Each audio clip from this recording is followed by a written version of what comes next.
since you love this topic so much, which ranking do you disagree with the most? The Broncos at 6 is one of the most ridiculous things I've ever seen. Flat. So I just want to remind America about the Broncos last year. Okay? They had an awesome defense. There's no denying it. They had an awesome defense. That probably got better in the offseason. Yeah, I think the defense should be great. They don't have a single guaranteed difference maker at wide receiver, tight end, or running back. I like the kid they drafted in the second round, but again, he's rookie, second-round running back. J.K. Dobbins is a huge risk every year and had a nice season when he played last year. But all that said, they were like, you don't want to see the Broncos, and they get curb stomped 31-7 in the playoffs. They were They liked their chances if they got. Oh yeah, they liked their chances.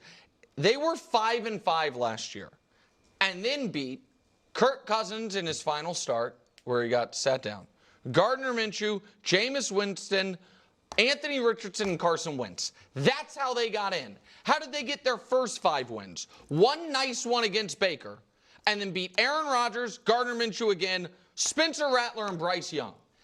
This team that beat one quality quarterback all year, played in the playoffs and got absolutely annihilated, and has, I think, one of the more higher variance opinions of quarterbacks going into year 2 in Bo Nix, is all of a sudden more talented than the 5 massive Super Bowl favorites, than every team other than the 5 massive Super Bowl favorites. It's insanity.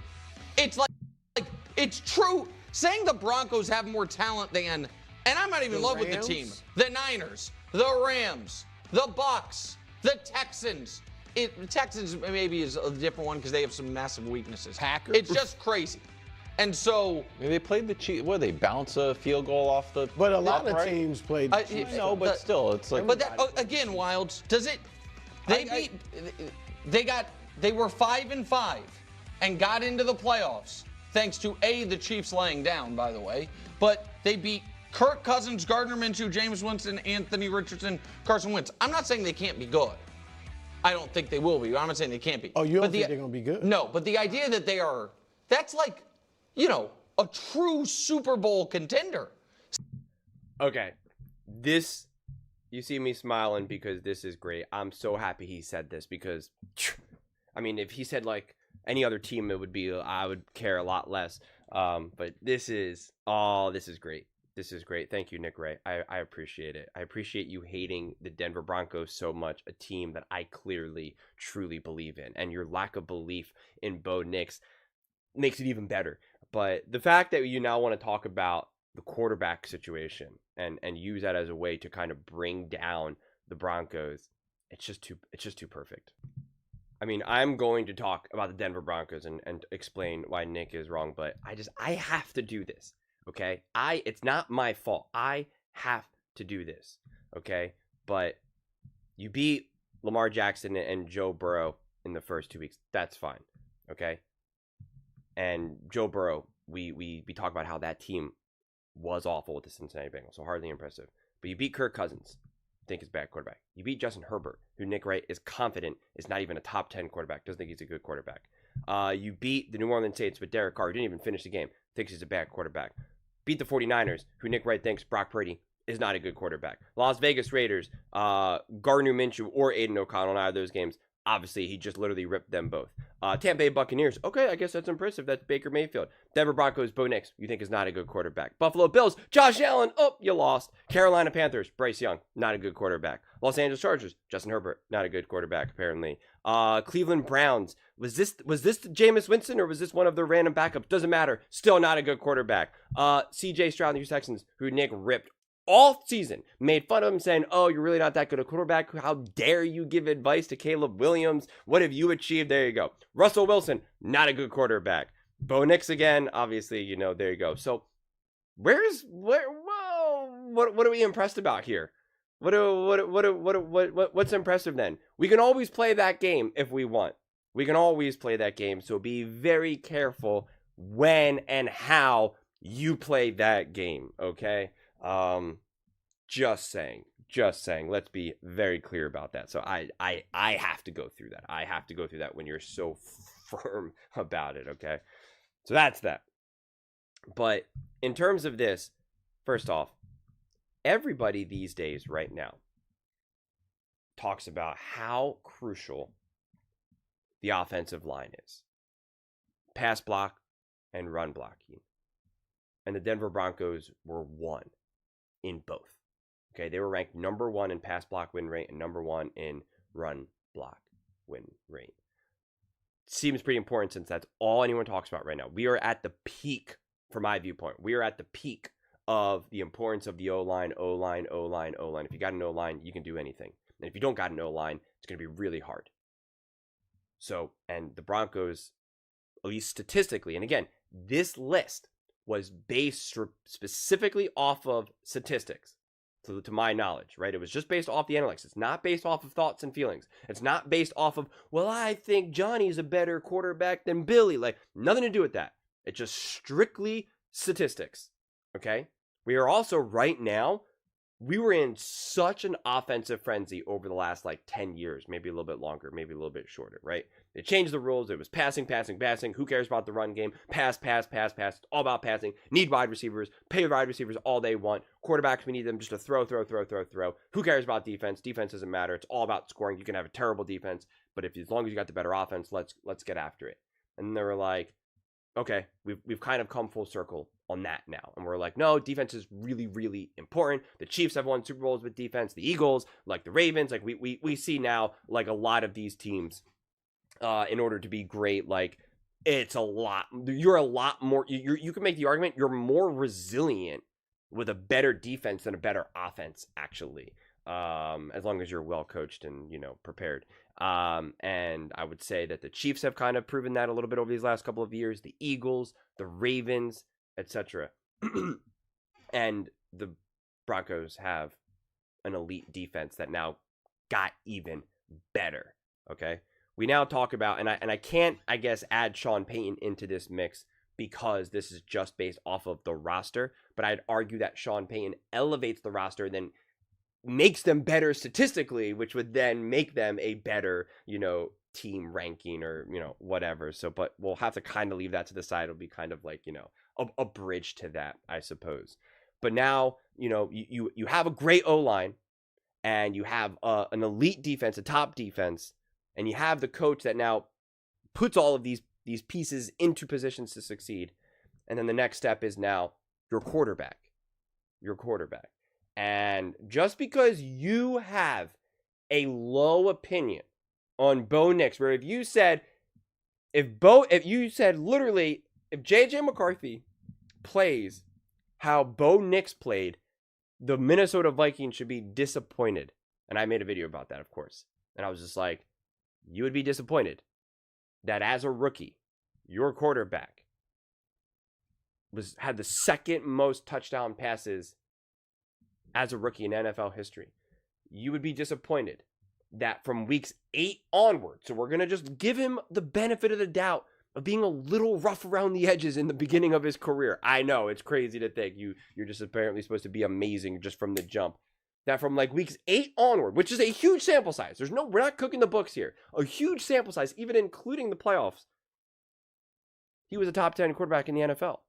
I don't want to go through all the stats now, but he was top in all of the metrics that matter: touchdown passes, completion percentage, passing yards, passer rating, all the good stuff.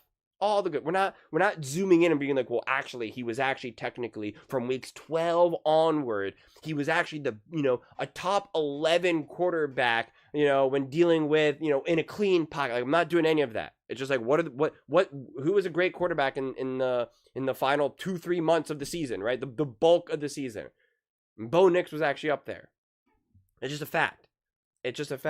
So, yeah. That matters, and you reduce some of the big moments that Bo Nix had going up against the Kansas City Chiefs, okay, and how great he played on the road, and how many times Sean Payton put him in a position and said, "I need you to make a play for me, son," and Bo Nix said, "I got you, coach." I mean, huge, and I don't just use that as a trump card like Kevin Wildes said, like that's now proof of you being a great roster, because the Raiders, almost beat them, like divisional games, like any games, right? And I called out the Cowboys and Dak Prescott for claiming that they were on par with the Eagles because like they've beaten them in the past. And it's like, okay, well, the Raiders have beaten the Chiefs. Does that mean that they're close to having a three-peat? Like, no. Which is why you have to have the full conversation. It can't ever just be like one variable. You have to put everything into context, and you have to discuss it all at length, quite frankly. And you gotta look at how all of this stuff has unfolded. You gotta look at the huge big plays from this, when Bo Nix was playing the Cincinnati Bengals and whatnot. You got to look at the situation of like, okay, well, when they did play the Chargers, it was on the road, short rest, Thursday game, like you got to put all of this other stuff in context. And so to me, the Broncos significantly overperformed with a rookie quarterback and a roster in the making, dealing with dealing with the repercussions of bad decisions in the past, and yet they were able to get to the playoffs. And again, yes, that score undeniably got away from the Broncos. There's no disputing that. And I get it. Like, it also does take a lot of nuance to be able to sometimes say, you know what, the score was 30, whatever it was, 31-7, or, it was a big blowout. It takes a lot of nuance when it's appropriate to say, yeah, the Broncos had no chance, and to be like, that was actually secretly a better game than you realize. And it was, especially that first half. It was. And, sometimes you can make that statement, sometimes you can't. But like, when you watch that Broncos versus Bills, again, it was a very tough spot on the road against the Bills, rookie quarterback, and yet they totally held their own in that first half. And yet, again, it did break. They could have had it tied, or maybe even had the lead going into the second half. And then what would have people have said? They would have changed their tune. They would have said, man, they had the lead in the second half. Then things went wrong. They would have maybe blamed coaching more, right? There would have been like more blame. But in a blowout, in the way how the game ended and the final score, it's just like, see, they had no chance and they weren't even on their level. And it's like, that's not that true. And on the flip side, and this is why you got to really watch these games, you watch the Steelers play the Ravens that had a lot closer of a score, and it was like the Steelers had no chance. There was no sense of like the Steelers were going to be able to put this together. That only would have happened if the Ravens started to like truly collapse, and you're just like, what are you doing? You just had back-to-back turnovers, back-to-back 3-and-out, whatever it may be.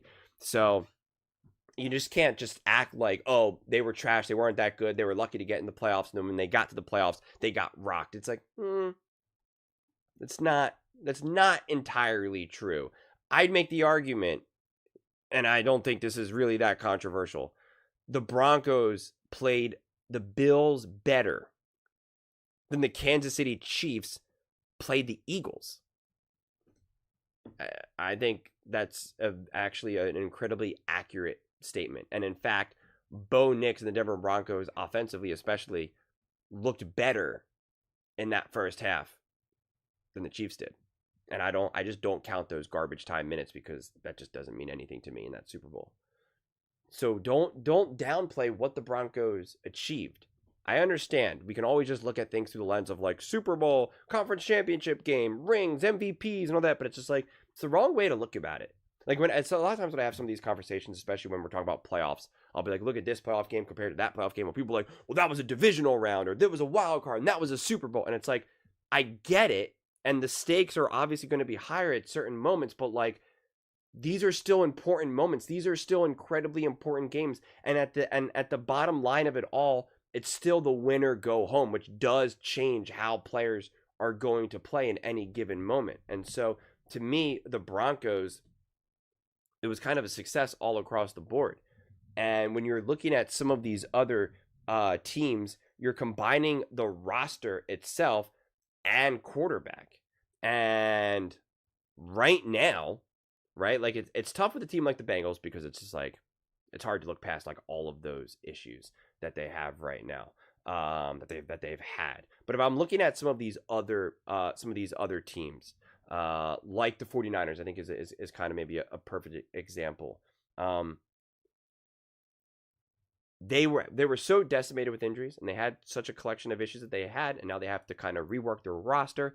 There's a lot of question marks, a lot of continuity, but not necessarily proven continuity, and you're kind of questioning like, okay, well, what does that mean for you? Whereas you have the Broncos, they have confirmed continuity that you can trust in, both offensively and defensively, as well as a quarterback who you now can say he was really darn good statistically, analytically, and there should be no reason why he won't even be better this coming year. So, and you could make the argument, if you had to pick right now, who do you think will be a better quarterback, Bo Nix or Brock Purdy? There is an absolute argument that if you had to pick between a quarterback right now, who do you want to be your quarterback for the next 5 years? You could pick Bo Nix. And if that's the case, you're like, all right, well, Brock Purdy was good enough to get to multiple conference championship games. Brock Purdy was good enough to get to a Super Bowl and hold his own, relatively speaking. He didn't, knock it out of the park, but he certainly didn't fumble either.